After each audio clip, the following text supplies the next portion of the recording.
जय Hind dear students. आज के वीडियो में 10th क्लास की बुक फर्स्ट फ्लाइट के chapter number 4 from the diary of Anne Frank के पार्ट नंबर 1 के बारे में पढ़ेंगे। वीडियो पसंद आए तो लाइक करें और ज़्यादा से ज़्यादा 10th क्लास के स्टूडेंट्स को शेयर करें। चैनल को सब्सक्राइब नहीं किया है तो सब्सक्राइब कर लें। अब बिना देरी के चैप्टर स्टार्ट करते हैं। मैं इस फोटो में जैसी हूँ वैसी ही जीवन भर दिखना चाहूँगी, तब भी शायद मुझे हॉलीवुड आने का अवसर मिल जाए। डायरी एन फ्रैंक को उसके 13वें जन्मदिन पर उपहार में मिली थी और इसमें 12 जून 1942 से उसकी अंतिम प्रविष्टि 1 अगस्त 1944 तक उसके जीवन की घटनाओं का क्रमबद्ध विवरण मिलता है।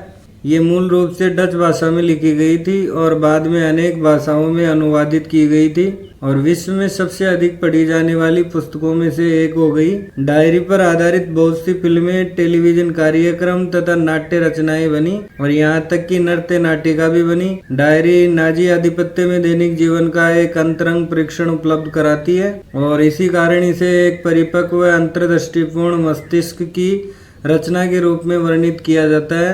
एन फ्रैंक विनाश लीला पीड़ितों में से एक सर्वाधिक जानी जाने वाली व चर्चित पीड़ित बन गई।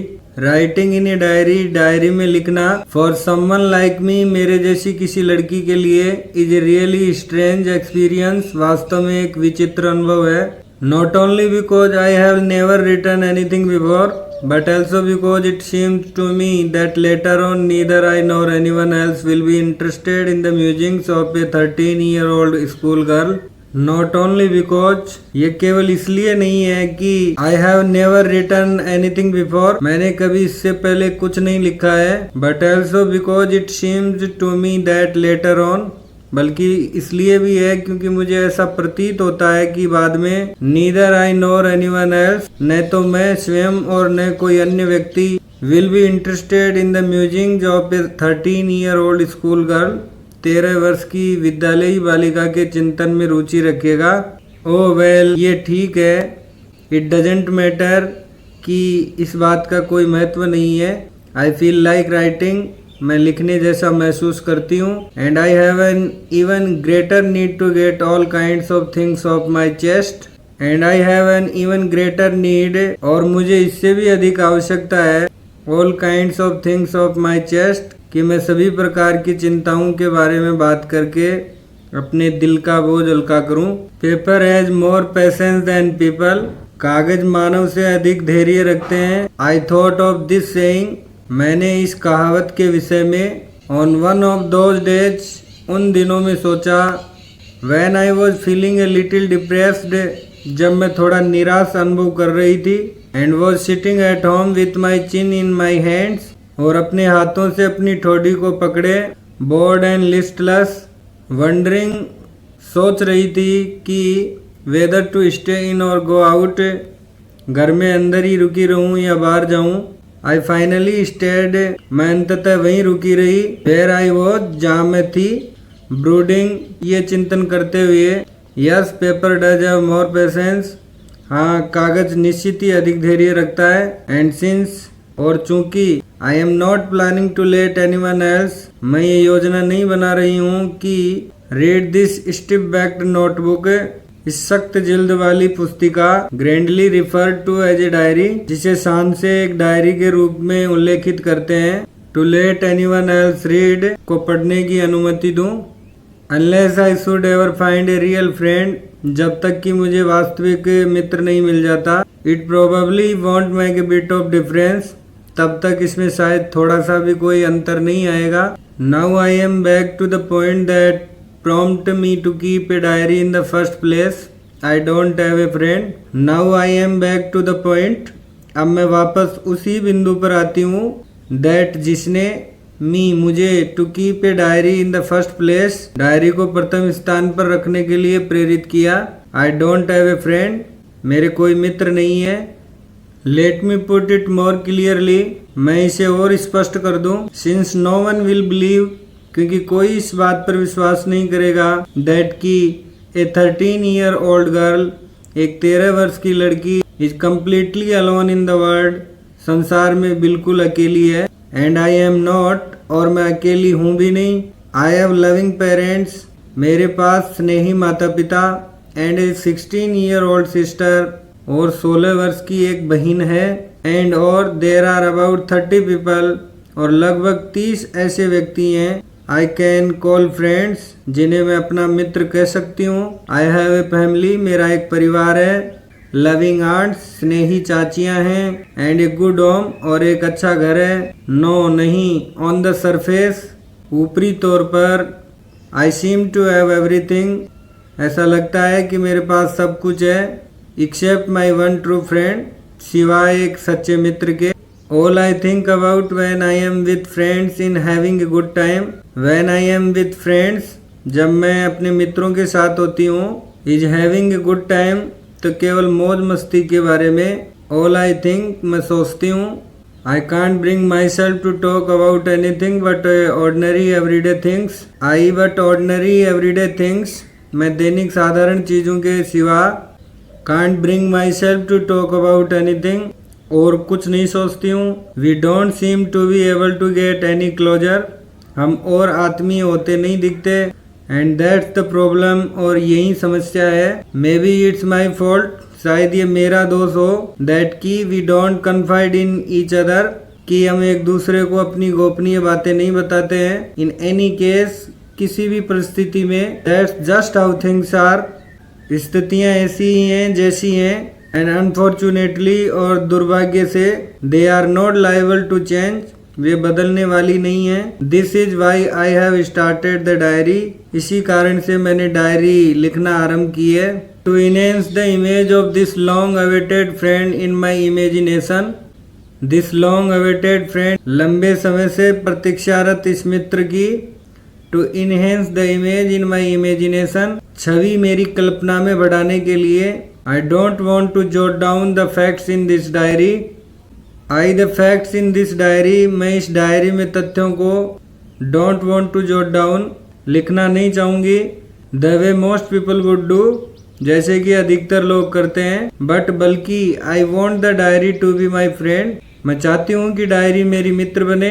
And I am going to call this friend Kitty, और मैं इस मित्र को किट्टी कहकर पुकारने वाली हूँ। Since no one would understand a word of my stories to kitty.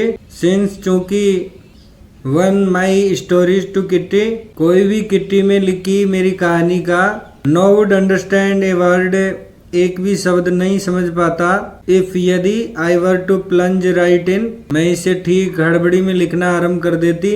I had better provide a brief sketch of my life. I had better, ये अच्छा होगा कि, provide a brief sketch of my life, मैं अपने जीवन की एक संक्षिप्त रूपरेखा उपलब्ध करा दूं। Much as I dislike doing so, यद्यपि मैं ऐसा करना नापसंद करती हूँ। My father the most adorable father I have ever seen. My father, मेरे पिता, the most adorable father I have ever seen, मैंने जितने भी अब तक देखे। द मोस्ट अडोरेबल फादर, उनमें से सबसे प्रिय पिता। डिडेंट मेरी माई मदर, मेरी माता से तब तक विवाह नहीं किया। अंटिल ही वॉज 36, जब तक वह 36 वर्ष के न हो गए। एंड सी वॉज 25, और माता 25 वर्ष की न हो गई। माई सिस्टर मार्गोट, मेरी बहन Margot, was born in Frankfurt in Germany in 1926, का जन्म 1926 में जर्मनी के फ्रैंकफर्ट शहर में हुआ। आई वॉज बॉर्न ऑन 12 जून 1929, मेरा जन्म 12 जून 1929 को हुआ था। I lived in Frankfurt until I was 4, मैं 4 वर्ष की आयु तक फ्रैंकफर्ट में रही। माई फादर एमिग्रेटेड टू हॉलैंड इन 1933, मेरे पिता 1933 में हॉलैंड को उत्प्रवास कर गए। माई मदर, मेरी माँ, Edith Hollander Frank, went with him to Holland in September, सितंबर में उनके साथ हॉलैंड चली गई। वाइल मार्गोट एंड आई, जबकि मार्गोट व मुझे, were sent to Aachen to stay with her grandmother, हमारी दादी के साथ रहने आकन भेज दिया गया था। Margot went to Holland in December, Margot दिसंबर में हॉलैंड गई। And I followed in February, और मैंने फरवरी में उसका अनुसरण किया। When I was plunked down on the table, when I, जब मुझे, as a birthday present for Margot, Margot के जन्मदिन के उपहार स्वरूप, was plunked down on the table, मेज पर पटक दिया गया था। I started right away at the Montessori Nursery School. I right away मैंने तुरंत ही at the Montessori Nursery School, Montessori nursery विद्यालय में started पढ़ाई आरंभ कर दी. I stayed there until I was 6. मैं 6 वर्ष की आयु तक वहाँ रही. At which time उस समय I started in the first form. मैंने पहली कक्षा आरंभ कर दी थी. In the 6th form, 6वीं कक्षा में my teacher was Mistress Cuprus, the headmistress. The headmistress प्रधानाध्यापिका Mistress Cuprus, Shrimati Cuprus. My teacher was मेरी अध्यापिका थी. At the end of the year, वर्ष के अंत में we were both in tears. हम दोनों की आंखों में आंसू थे. As we said a heartbreaking farewell, जैसे ही हमने एक दूसरे को हृदय विदारक विदाई दी. In the summer of 1941, grandma fell ill. In the summer of 1941, 1941 की गर्मियों में grandma fell ill, दादी माँ बीमार पड़ गई. And had to have an operation, और एक ऑपरेशन करना पड़ा था. So my birthday passed with little celebration. इसलिए मेरा जन्मदिन बिना किसी समारोह के गुजर गया. Grandma died in January 1942. दादी माँ का स्वर्गवास जनवरी 1942 में हो गया. No one knows, कोई नहीं जानता. How often I think of her, कि मैं उनके बारे में कितनी बार सोचती हूँ. And still love her, और अब भी उनसे प्रेम करती हूँ. This birthday celebration in 1942, 1942 का ये जन्मदिन was intended to make up for the other, पहले वाले जन्मदिन को मनाने की कमी को पूरा करने के इरादे से मनाया गया था.